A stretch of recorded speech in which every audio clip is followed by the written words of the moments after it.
Bonjour, mardi 19 novembre 2019. Aujourd'hui, ce billet s'appellera L'effondrement est déjà là.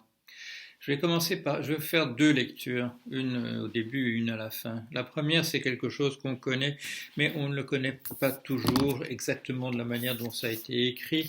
Je vais vous le relire. Lire le journal du matin, c'est pour le réaliste sa prière matinale. On oriente son attitude envers le monde, soit selon Dieu, soit selon ce que le monde est. Le premier vous donne autant de sûreté que le second, en ce que cela permet de savoir où se situer. Voilà, c'est connu. En général, c'est pas dit d'après le texte. C'est un aphorisme de Hegel. C'est bien connu cette idée que l'athée, le réaliste, réfléchit aussi. Et pour lui, l'information lui vient du journal le matin. Et parfois, le journal est bourré de très très mauvaises nouvelles. Et c'est le cas aujourd'hui. J'insiste toujours sur le fait que quand on nous dit qu'il va y avoir un grand effondrement, que les gens qui vous parlent de ça semblent en avoir une idée absolument abstraite. Ça doit être du genre le ciel s'ouvrira un jour et il sera écrit effondrement. Non, l'effondrement, il va venir. Il est là. Il s'appelle Brexit. Il s'appelle Trump aux États-Unis. Il s'appelle les événements en Bolivie en ce moment. La liste est tellement longue. Quelques éléments, en particulier du matin. Trump déclare que les colonies en Cisjordanie israéliennes ne sont pas illégales. C'est un revirement, bien entendu. La communauté internationale s'est toujours opposée à cela. C'est un envahissement d'un territoire bon, je ne vais pas revenir jusqu'aux années 40, mais c'est des territoires qui n'appartiennent pas à Israël. Dans la politique de Trump, ça suit de quelques jours son amnistie de criminels de guerre. Aujourd'hui va témoigner le colonel Vindman devant une commission d'impeachment, et on connaît déjà, les journaux vous en parlent, de la tactique qui sera celle des républicains, c'est de mettre en question la loyauté de ce colonel envers son pays. Pourquoi? Parce qu'il remet en question ce que dit le président. Or, s'il y a bien quelqu'un, n'est-ce pas, qui n'a aucune loyauté envers son pays, qui fait simplement tourner le tiroir caisse, c'est bien le président Trump. Quelqu'un qui met en place non seulement une politique du profit mis au pinacle du veau d'or, mais qui est une politique d'extrême droite, une politique xénophobe, une politique d'affrontement vis-à-vis du reste du monde. Cette déclaration de Trump, bien sûr, sur les territoires occupés, est un affront aux Palestiniens. On n'avait pas besoin de ça. Les États-Unis sont la plus grande puissance militaire mondiale, elles le seront encore pendant un moment, et c'est un pays qui part à la dérive depuis que M. Trump est apparu sur l'horizon. À l'horizon, je le dénonce. Il n'était encore que quelqu'un qui déclarait sa candidature aux primaires du Parti républicain. J'ai commencé ça, et vous le savez, j'en ai fait la chronique au jour le jour, et le premier volume de mes écrits sur Trump vient de paraître. La seconde puissance militaire, c'est la Chine. De ce côté-là, les choses ne vont pas très très bien non plus.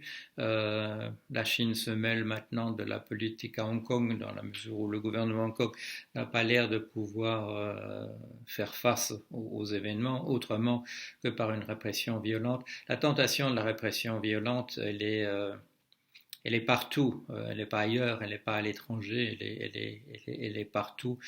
Il y a des photos du week-end dernier dans des pays proches qui sont inquiétantes en soi. La Chine aussi n'a pas que Hong Kong, il y a le New York Times a fait circuler un rapport de 300 pages sur la politique chinoise envers les Ouïghours, une minorité qui est considérée comme véritablement ennemie à l'intérieur de la République de Chine. C'est une population essentiellement de musulmans.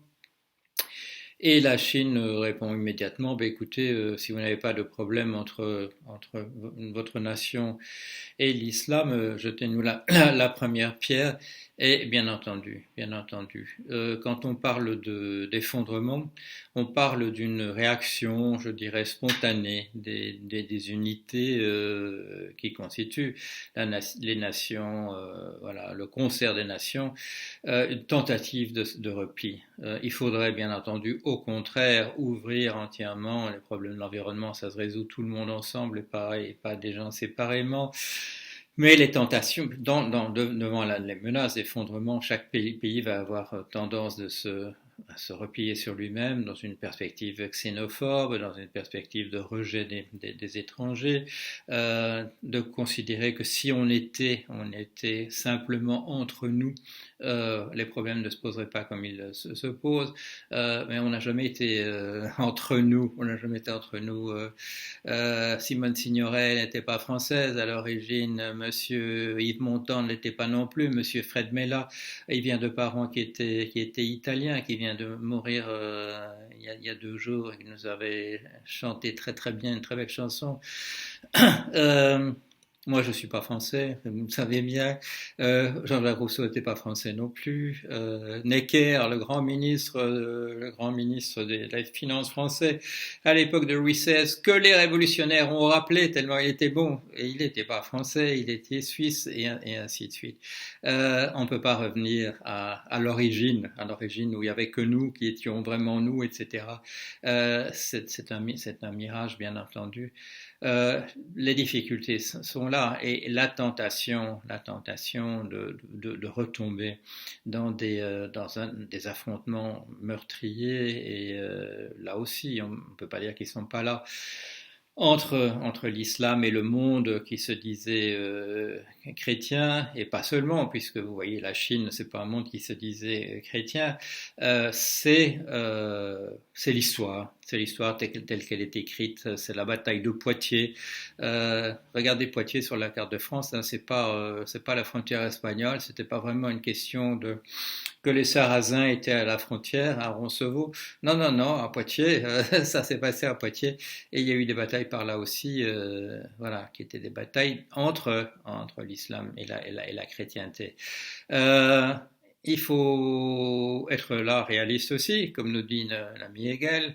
Il faut être réaliste, ce sont des bagarres qui existent depuis très longtemps. Et il y a eu les croisades, il y a eu une tentative, voilà, à Poitiers et ailleurs, qu'on peut appeler de reconquête, ou pas de reconquête. Chacun appellera conquête ou reconquête selon le camp dans lequel il se met. Et c'est pour ça qu'on a besoin de gens qui soient ni dans un camp ni dans un autre. Mais l'affrontement entre l'islam et le monde de la chrétienté, il est ancien. Il est écrit dans le Coran. Moi, j'ai eu la chance j'ai déjà mentionné, d'avoir un excellent professeur d'islamologie qui nous a fait lire le Coran d'un bout à l'autre, qui nous a donné un long cours sur l'islam et ce que ça représente. Historiquement, c'est monsieur Armand Abel, j'ai énormément de respect pour lui, c'est quelqu'un qui parlait comme un savant, c'est-à-dire qui se plaçait, je dirais, il voulait se placer au-dessus au-dessus de la mêlée. Mais ça n'empêchait pas de jouer son rôle de savant, c'est-à-dire de lire ce qui était écrit et de commenter ce qui était écrit. Et là, je vais vous lire, c'est un passage, c'est un petit livre de lui que j'ai retrouvé récemment, je n'avais pas ça, enfin j'avais ça sous forme de notes de cours, mais voilà. Alors, ça s'appelle le Coran par M. Armand Abel, c'est un ouvrage scientifique. Il n'y a rien, à mon sens, qui soit de la polémique, qui soit une opinion qui ne soit pas de l'ordre de ce qu'on fait quand on fait de la science, c'est-à-dire d'une analyse précise. Et voilà une page. Quant à la surate du retour à Dieu, Al-Tawwab numéro 9, excusez-moi, je ne parle pas l'arabe, je ne prononce peut-être pas comme il faut. Euh, Son importance principale réside peut-être dans un verset terrible qui mit le sceau à la destinée de l'islam guerrier et conquérant, le fameux verset du glaive. Je veux relire ça depuis le début parce qu'il faut lire ça correctement. Quant à la surate du retour à Dieu, Al-Tawbat numéro 9, son importance principale réside peut-être dans un verset terrible qui mit le sceau à la destinée de l'islam guerrier et conquérant, le fameux verset du glaive, verset 29.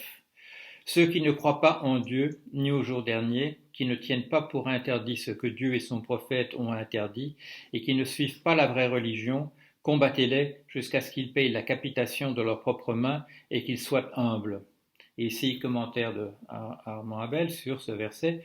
Ce verset concernait les scriptuaires, c'est-à-dire les juifs et essentiellement et les chrétiens, et l'on ne peut s'empêcher de souligner l'intention que renferme l'expression qui ne croit pas en Dieu, comme si le Dieu de l'islam avait cessé d'être celui d'Abraham, celui dont Moïse et Jésus furent les prophètes, précurseurs de Mahomet, sceau de la prophétie.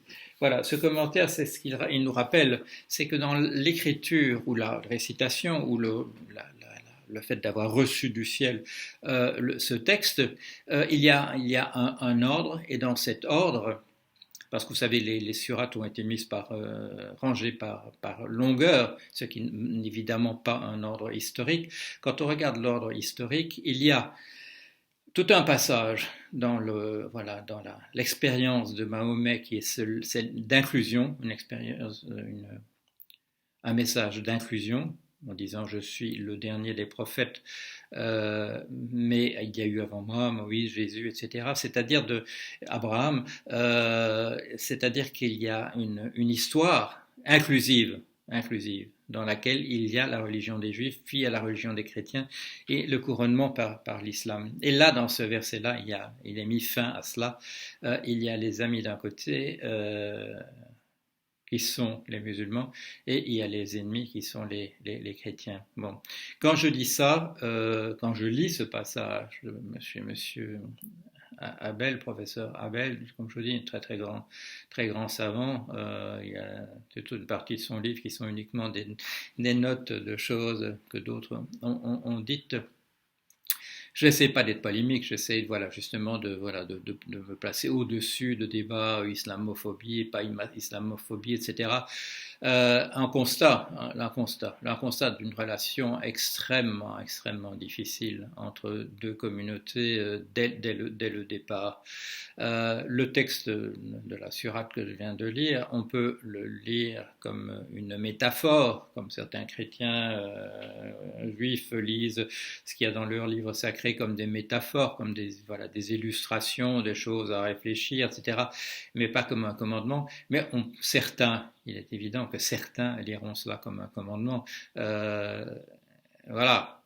Et là, on est là avec ça. On est là avec ça dans ce qui est déjà une poudrière, dans un monde qui s'effondre déjà parce qu'il va essayer de retrouver des unités de plus en plus petites à défendre.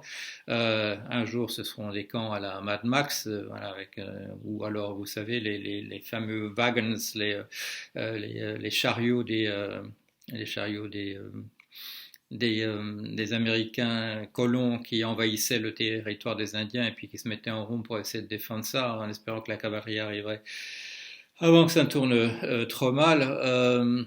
La tentation, ça va être ça. Des camps retranchés de plus en plus petits, d'abord la nation, puis ce sera la province, ce sera la communauté, de tel ou tel type, les uns contre les autres, etc. Nous allons... Et c'est pour ça que j'ai voulu que cet aphorisme de Hegel m'est venu tout au départ de la journée. J'ai regardé les nouvelles et j'ai soupiré, j'ai dit voilà, c'est là, hein, c'est la prière du réaliste. Et je vais lire ça et puis l'illustrer par ce qui est en train de se passer. Qu'est-ce que nous pouvons faire? Ben nous, il faut que nous luttions contre ça. Il faut que nous qu'il y ait une poussée dans l'autre sens. Et c'est pas évident parce que la tentation, évidemment, c'est soit de se joindre à un camp ou à un autre, soit de baisser les bras. Là, l'idée de je le disais hier en commentaire à quelqu'un qui répondait, qui me disait quelque chose qui était une sorte d'objection, je me souviens plus ce que c'était. Euh, je lui disais, ben c'est pour ça qu'il est important d'organiser la résistance avant la première bataille. Il faut qu'on soit prêt. Et or, les premières batailles sont déjà là, donc il est temps. Il est temps. Euh, Encore une dernière remarque, mais là c'est sur l'organisation de mon blog et sur mes vidéos. Quand c'était il y a même pas un mois, c'était le 1er novembre, je me suis dit, j'avais pris la décision un peu avant, de faire une formule par abonnement. Ce que je voyais, et c'est une raison que j'ai donnée, que j'ai expliquée, c'est qu'on entrait dans une période comme celle de 2008 où il fallait que je sois disponible à tout moment pour écrire un nouveau billet, pour essayer de colmater la brèche ou en tout cas de rapporter de quoi il se passait. À l'époque 2007-2008, eh bien, j'étais toujours dans des banques américaines, j'étais toujours dans des banques américaines plus ou moins responsables et parfois très responsables de ce qui était en train de se passer. J'étais au front,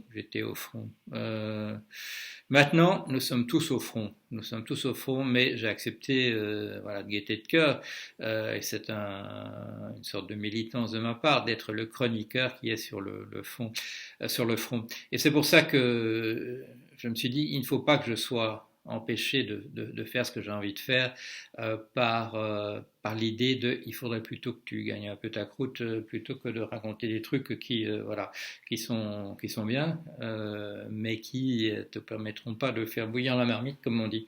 Et c'est pour ça que j'ai introduit cette formule de l'abonnement. Si vous pouvez vous permettre les 4 euros par mois pour que je puisse me consacrer, s'il le faut, à temps plein à lancer l'alerte comme je viens de le faire aujourd'hui, n'hésitez pas, ça me rend service et ça me permet de continuer dans cette voie-là. Voilà, à bientôt.